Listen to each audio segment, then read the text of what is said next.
Hey YouTube, how's it going tonight? Wanted to bring you another video with, we'll fire it off with the question of, okay, great, I'm sold. I have found the model of truck camper that I want, and how do you suggest I go out there into the marketplace and buy one? Can you explain? Can you give me some tips and some pointers on that process? That's a great question. This is I'm in my second truck camper, a second used truck camper that I've owned.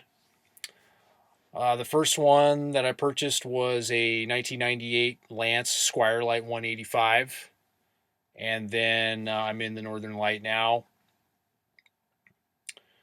So once you've found the truck camper that you're looking for, there are a multitude of different different platforms that you can search for truck campers. The largest one that comes to mind, the first one is Craigslist. That's where I purchased both of my truck campers off of Craigslist, private party.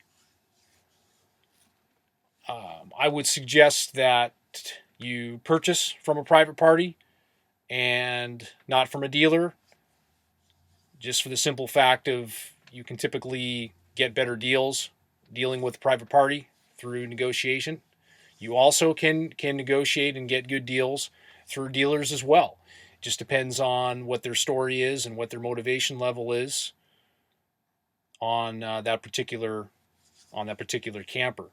But they also have a lot of fees involved in some of their deals. You know, with the dealer, you have to pay more fees. So it just makes a lot of sense purchasing a used camper that you would go through a private party. So we've got Craigslist. There's eBay. I haven't dealt with eBay. Sometimes there are deals that come up. I know when I was looking on eBay, I did find one time. There was one in Arizona that I was seriously interested in, and I bid on it. It wasn't a Northern Light. It was a Lance, and it didn't go anywhere. But sometimes eBay can be a good option for you. There's RV Trader, and typically, if you go to Google and you type in the truck camper model, for sale, RV Trader is probably pull up there on the search engine, number one or number two, and that's an excellent place to find values of truck campers and do some comparisons on what's out there, different areas of the country, just to do your own research so that when you find one, you may know what to offer, and just selection and everything. And there are a couple of there's another one, I can't remember the name of it right now. If I do, I'll put it in the description, the links in the description box of some of these sites. They're pretty common. They'll pop up on the search screen on Google. Um, let's see. So yeah, Craigslist is probably the biggest one there that are going to have them and dealers, and on the RV Trader.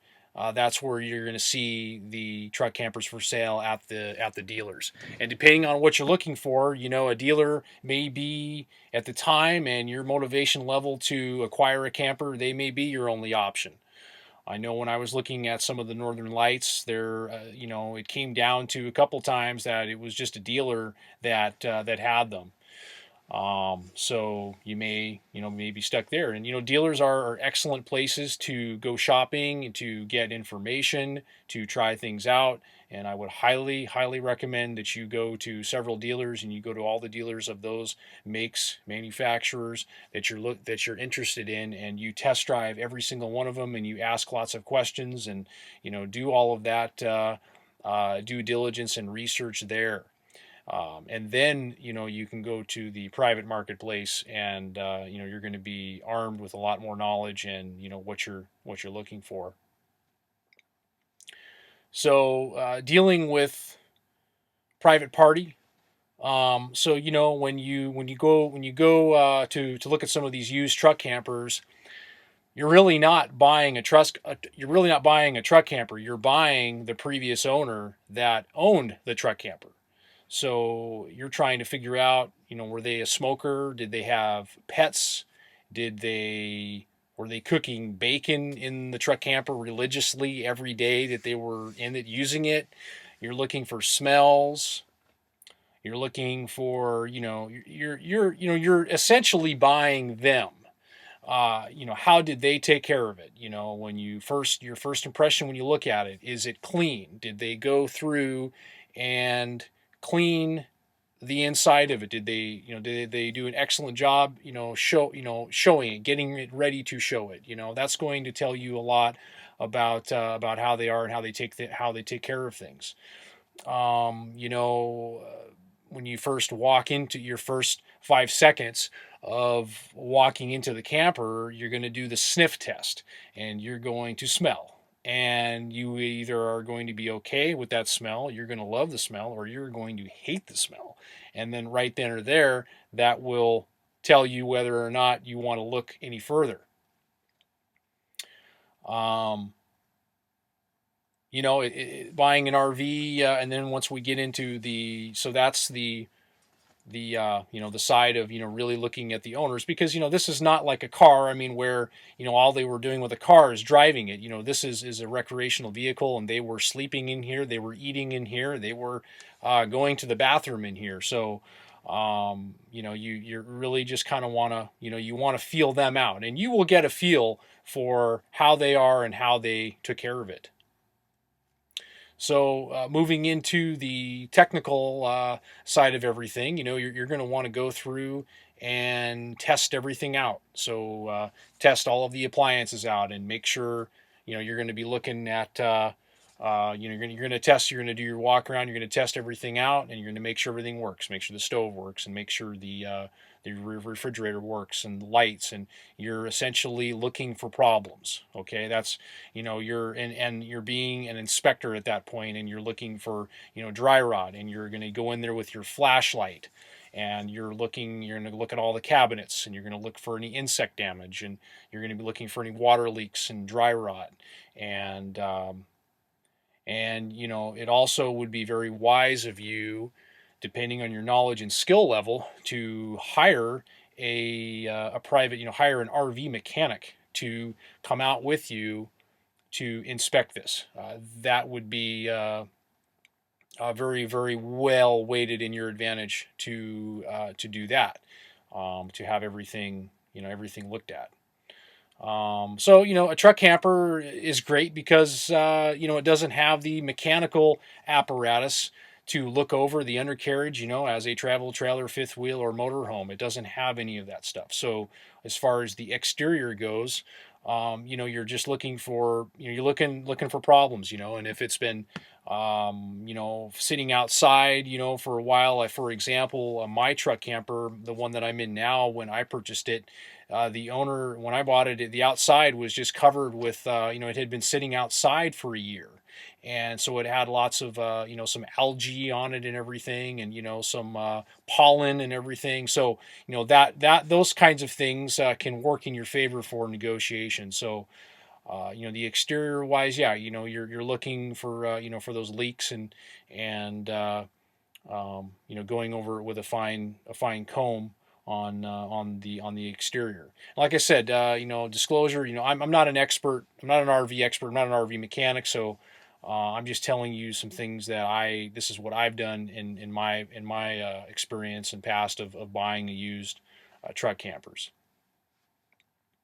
So if you've gone through all that and everything checked out well for you, and you feel that your happy indicator is going off, and you feel that this is this is the one for you. This is what you want.